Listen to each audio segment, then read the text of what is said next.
This is episode 1 of the Insightful Investor podcast. For this first episode, I put myself in the hot seat to give listeners the opportunity to learn about the host. Hopefully that will be interesting and helpful as you listen to future podcasts over the coming weeks, months, and years. I thought it was only appropriate to invite my partner of the last 10 years and Co-CIO of Evoke Advisors with me, as well as a good friend, Damien Bisserier. Damien, welcome. Thanks for joining us. Thanks for allowing me to be your initial guest on this podcast. Absolutely. Damien, why don't you quickly introduce yourself before we jump in? My name is Damien Bisserier. As Alex said, we've been partners for 10 years, known each other for 20 years. I work closely with Alex, overseeing investment research at Evoke Advisors, which is a large registered investment advisor in Los Angeles. And I'm excited to allow the listeners to get to know you at least a little bit as well as I know you. Sounds good. So to get started, Alex, tell us about your background, what led you to this industry. I think there are 4 characteristics about this industry that initially attracted me to it and have kept me here 25 years later. This was basically my first job out of school, being an investment advisor, and I haven't changed course since. So I think there's got to be something really interesting and attractive about this industry to bring me here and keep me here. So I think the first one is I've always been a numbers person. And obviously there's a lot of numbers involved in managing portfolios and following markets. But one of kind of my early discoveries was being a numbers person, I kind of saw the world in black and white. And anytime something came at me, I felt that I needed to categorize it and put it into something clean and organized. And I learned early on that the world isn't always in black and white. There's a lot of shades of gray. And I kind of understood that and started to realize that early in college. And so I decided to go to law school. And my intention was never to practice law, but I wanted to go to law school because in law school, they teach you the shades of gray. If you ask a lawyer a question, the answer always begins with, it depends. It depends on this, it depends on that. There's no clear answer. They operate in the shades of gray. And so law school trains you to think like a lawyer. So I went to law school to develop that side of my thinking. And if you think about the markets, there's a lot of black and white. There's the science of it, and then there's a lot of art and the shades of gray. So I think that is something that has been very attractive. I've always, since I was a little kid, as far back as I can remember, I've always wanted to have my own business. I view it as you decide what craft you want to get involved with. You want to try to master that craft. You want to try to service your customers, your clients. And in this business, regardless of where you work, I feel like you effectively have your own business because the person you're serving is your clients. I started my career at Merrill Lynch. I worked at Merrill Lynch, but I always felt like I worked for my clients. And I do the same today, even though I have my own business. I feel like the client is the boss. And my job is to try to master my craft in service of that client. So this industry lends itself well to that framework. I've also always been a naturally independent thinker. I don't necessarily, when I see the way convention works and the way things are being done in any industry, I don't automatically assume that's the best way. Oftentimes it is, but many times it isn't. So I approach it from a fresh perspective. And I think the investment industry in particular lends itself well to new perspectives, not following the herd. A lot of, this podcast is going to talk about conventional thinking and some of the flaws in it and different perspectives. So I think that part keeps me engaged and has been for 25 years. And then also sort of related to that, and finally, is that, this industry has an extremely steep learning curve. I'm the type of person that if I get involved in something and I feel like I've gained mastery in it and I'll quickly get bored. At first you're excited that you reach that level, but then you get bored and you want to move on to the next thing. In some ways, I feel like that I have more to learn now than I did when I first started. And I think you do that by surrounding yourself with smarter people than you, talking to great minds, learning from them, opening new doors into universes you never even knew existed, and then you realize how little you actually know. So this industry has an amazing ability to constantly keep you on your toes. You're never going to master this craft, but you can spend your career trying to get there, and that's what keeps me motivated. Yeah, from my vantage point, and like I said, I've known you for 20 years. I've never seen you work harder or been more excited about what we're doing. And so that enthusiasm is infectious. And I think it speaks to the never ending challenge of understanding the world and how it works and seeking out new and fresh perspectives. One of the things that's always stood out to me with regards to you is that you have this ability to see the forest from the trees that I think is very unique. As far back as I can remember, you've pointed out things that, that kind of sound along the lines of everybody else does it this way, but that's wrong because of this. And and it may have been a perspective that I hadn't really thought about and seems so obvious once you mention it, but it wasn't obvious to me nor most of the investment public before you had said it. And so I think this podcast should be a really great venue for you to share those insights, not only your own insights, but the insights of some of the smartest and most accomplished investors in the world. Tell us, what are some of the things that have surprised you or that people may find surprising about the industry? There's a long list. I'll name a few. The first, and I think is, if you think about people in this industry who are experts and this is all they do, you would think they'd be better at predicting how markets are going to behave. And one of the really interesting discoveries through time and through experience and through talking to really smart people is the best investors are wrong all the time. And I think it's because markets can be irrational for an extended period of time. The future, believe it or not, is hard to predict. And I think for somebody who isn't on this side of the business, it can be easily misunderstood that somebody who's an expert has a better ability to predict the future. So I think that part of it is really interesting, and it should keep you humble all the time. And I think as a result of that, one of the really fascinating parts about this industry is from the outside, it's really difficult to differentiate between somebody who's mediocre at their job versus somebody who is exceptional. And if you think about it, just about any other industry, if you talk about medicine or architecture or sports, somebody who is really good, that excels in that industry, it's obvious that they're good. And it's obvious almost all the time. Maybe they make mistakes here and there, but it's obvious. And the ones who are mediocre or poor performers, they really stand out and it's clear. In our industry, you could be a brilliant investor and be wrong for a year, for 5 years, you could be wrong for 10 years and look like an idiot until you're proven right, but that's indistinguishable from being wrong and not being a great investor. And likewise, you could be a terrible investor and do well for an extended period of time. And so it becomes very difficult to differentiate from the outside. And even from the inside, it's difficult to differentiate. So that's a really interesting concept.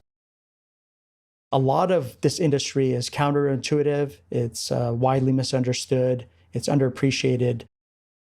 And a lot of it is because it's so different from the rest of the world. And I think part of that is because markets are relatively efficient. The information that we have, by and large, is priced in. And what happens to the markets is dependent not only on what happens in the future, but how that relates to what was expected to happen and how the expectations of the future from that point forward shift. And all those things are very difficult to predict. Like, for example, one of the things that I think is just fascinating is markets are inherently cyclical. So the best periods tend to follow the worst periods and vice versa. And that's with asset classes as well as managers. It's really hard to consistently outperform. And it's also very hard to consistently underperform because there's a lot of randomness in the returns. And so the natural response to that is somebody's underperforming, you get out of that asset class, you fire that manager. And when somebody's outperforming, you get in. And in reality, you should be buying low, selling high, not buying high, selling low. And so that part of it is very counterintuitive. So that I think is something to really dig into further on this podcast. One other thing that I think is pretty interesting is the industry. When I say the industry, I mean the financial advisory industry is effectively dominated by salespeople, not necessarily by great investors. That's been my experience. And part of the reason I think that happens is, when I started Merrill Lynch, you come in, they give you a phone and a computer, and they say, go get clients. That's the hardest part of our business, is getting clients, convincing people to give you their hard-earned money, or convincing institutions to trust your advice.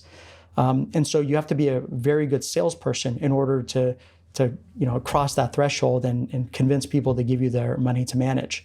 And so what ends up happening is there's a natural screening process of those who are great salespeople survive, and those who are not don't really make it. And the success rate in our industry is really, really low, maybe 10% or something like that.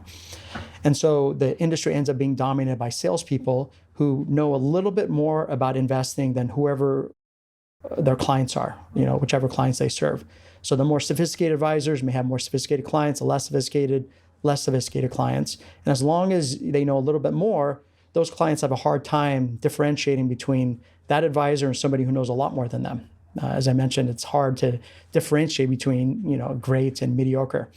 And so the industry ends up being dominated by salespeople. And as it turns out, if you view the world through the client's eyes, whose money is being managed, it doesn't benefit the client if your advisor is a great salesperson. It's not like they're a real estate broker and their great sales skills are going to benefit you because they can sell your house for more. As an investor, sales doesn't help the client. And so I feel like the industry is set up in a way that's not necessarily in the best benefit of the client. And it's understandable why that exists, and it's probably going to last that way for a long time. But I don't think it's right. And so I feel like to make things better, you can try to educate clients so they're more informed. You try to educate advisors so they're more informed. And part of the goal here is to share some of that insight and hopefully move the needle a little bit.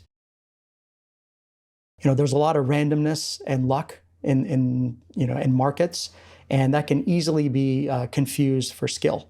You could have somebody that thinks they're skilled because they have good returns, but that could have been completely luck and just randomness. And that's hard to distinguish. One thing that I think is interesting is that most of a conventional portfolio is not really that well constructed. You could do a lot better with just some simple changes. And it's pretty remarkable that it's been convention for decades, even though it's not really that well constructed. So that's, I think, something that is a little bit surprising. And then I guess the last thing is, when you turn on CNBC or read the Wall Street Journal, they're talking about, that whoever is talking on screen is basically telling you what they think the future holds. There's a lot of predicting in this business. And I think that's what people want to hear. They want to hear what stock you think is going to do well, or how the stock market is going to perform. But if we required everybody that is sharing a prognostication about the future, if we required them to list their actual track record, an honest assessment of their historical results, so imagine a face on CNBC, and below their name was required to have their track record, what their hit rate is. You'd find that most people's hit rate isn't much better than 50%. If you know nothing, your hit rate is 50%. If you know a lot, maybe it's 55%. That difference isn't really that useful in terms of investing, yet that's what most people's attention is drawn to. That's what's in the media. So I think that's just a very interesting dynamic. And obviously a lot, I just threw a lot out there, and that's just, I think, the tip of the iceberg. Yeah, I mean, a lot of those observations that you've had are the things that stood out to me early on. When I knew you, I was at Bridgewater, and you were a large client of Bridgewater. And when I made the choice to move back to California, it was a pretty obvious choice to work with you, because I saw you approaching the industry in what I thought was the right way, but was sadly unique, where you were really seeking out the wisdom of the most insightful investors, the most successful investors, where you were doing your own independent research, and you were advising clients in a way that I thought was, best in class, and I thought it would be a great opportunity to work with you. And so one of the things that, I think you mentioned, which is finding those with truly differentiated insight, is, I think, a really important aspect of being well educated as you approach this industry and as you approach the challenge of investing. So what are some of the key investment lessons that you've learned from those insightful individuals that you've come across during your career? And by the way, before I answer that question, one of the reasons that I wanted to work with you, because I'd been searching for a business partner for probably 10 years, is you challenge me and you tell me, where I'm wrong. For a long time, anytime I had an idea, I'd share it with people around me, and everybody would say, "Oh, great idea, you should do that." And I knew that couldn't always be correct. And after a few years of interacting with you, I'd share an idea with you and you'd say, that's a terrible idea for these three reasons. And at least two of the three were always right. And after a while, I stopped asking everybody else and I would just go to you because that's honest feedback that's, well-informed. And I feel like if you want to grow, this is in our industry and even beyond, is you got to surround yourself with people who will challenge you, that have insightful commentary, that can see things that you don't see. And if you surround, and it's challenging because it's much less painful to be in an environment where everybody agrees with you. It's more challenging to be in an environment where you struggle to get to what you think is the truth. So that's one of the reasons that I thought it made sense to work together. And I feel like, after working together for the last 10 years, that 1 + 1 = 3. I think our individual ideas are pretty good, but together they're much better. For sure. So, yeah, I agree. So your question about what have you learned? It's come through that process of constantly, challenging yourself, talking to people that challenge you, hearing different perspectives, and then I think of it as, the main goal for us in our seat is to be independent and objective, and you have to not only be independent and objective of wherever you happen to work and what the convention is, but also your own biases. And you have to think about what are your blind spots. And our goal is to provide the best insight we can, the best advice, knowing everything we know and knowing all the things that we don't know. And so I think some of my responses are related to kind of having that perspective and that experience. In terms of some of the, I think, most interesting things that I've learned, I'd say one is returns are easy to see, but risk is not. And what I mean by that is, when we're assessing historical performance of whatever we're looking at, the total portfolio, individual asset classes, managers, we always see the returns. But the risk of the risk that was taken to achieve those returns is not apparent. And I think of risk as one of those things that is kind of hidden all the time until every once in a while it rears its head and you experience pain. And it's kind of like, if you think about your health is, for the most part, always priority number one. But when you go through an extended period where you enjoy good health, it falls on the priority list. You don't think about it again until something bad happens, and all of a sudden it's priority number one again, and everything else is a distant second and beyond. And I think of risk similarly, is it should always be priority number one. You should always be thinking about the things that can go wrong. I think if you don't want to be overly optimistic, some of the greatest investors that I've seen, regardless of how much success they've enjoyed, they are always terrified of losing money. They're skeptical. They're paranoid about what they're doing wrong. What's going to happen. And if you think about it, long term, markets trend up. As long as you don't take a catastrophic hit, you're going to do great. But if you get overconfident in your ability to predict the future, overconfident in any outcome, then you're exposed to putting yourself at risk of catastrophic loss. And I think that's as a result of risk not being visible.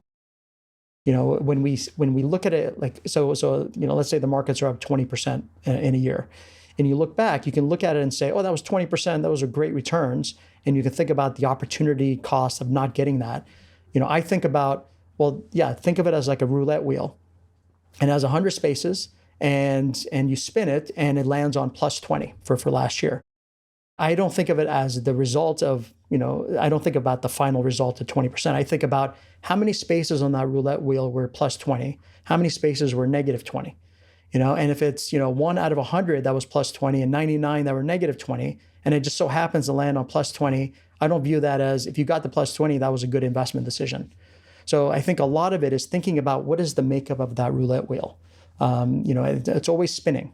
And is it mostly good? Is it mostly bad? How can you change your roulette wheel by having a better portfolio so that it has more good spaces to land on than bad spaces? And don't be so focused on what space it actually lands on. Be focused on what does the wheel look like, because over time that's how you succeed. And I think the best investors in the world that have enjoyed long-term success, I think of it similarly in terms of what was the process and what were the odds of success. And I think that's just much more sustainable. The other risk to think about isn't just the risk of catastrophic loss, but also, and you and I have talked about this, is the risk of a lost decade. It's one thing to take a 20% hit and then hold on and rebound. It's another to have terrible returns for 10 years or longer. And I think one of the big flaws in the way that the conventional portfolio works is it's basically betting on one thing, the stock market. And I think a lot of that is just in the flaw in the way people think about building portfolios. They think returns come from stocks, so own as much stocks as you can, and you own some bonds to reduce the risk, and you own more bonds if you want less risk, you own less bonds if you want more risk and higher return. And the flaw in that is you're basically betting on one thing. If you think about one of the core principles of investing is be diversified. Don't put all your eggs in one basket. Yet people do that all the time. Their portfolio is basically betting on the stock market. And the problem with that is the stock market is prone to lost decades. And that happens all the time. And it's easy to forget. We have short-term memory as investors. So like for now, the last 15 years, major bull market. The previous decade, the stock market was negative during the decade of the 2000s. We had another lost decade from the late 60s to the early 80s where cash did better than stocks. And then, obviously the Great Depression years, there was about 20 years where stock market averaged zero. So if you're betting on that, that's just such a risky bet. That roulette wheel doesn't look that attractive versus, a portfolio that's more thoughtfully constructed. So I think that's the other part about this industry that I've learned. And then I'd say the last thing is the importance of behavioral science and what a significant role that plays in outcomes. I think it's one thing to have a better sense of how to invest, to have a more sophisticated approach, a more diversified approach, but it's another to think about how do you actually implement that in practice. And I think of it as a spectrum. On one end, you have what may be more optimal on paper. On the other end, you have what is common practice and convention. And I think our job as advisors is to find the right point along that spectrum, which is as good of a portfolio as the client can handle. And everybody's different.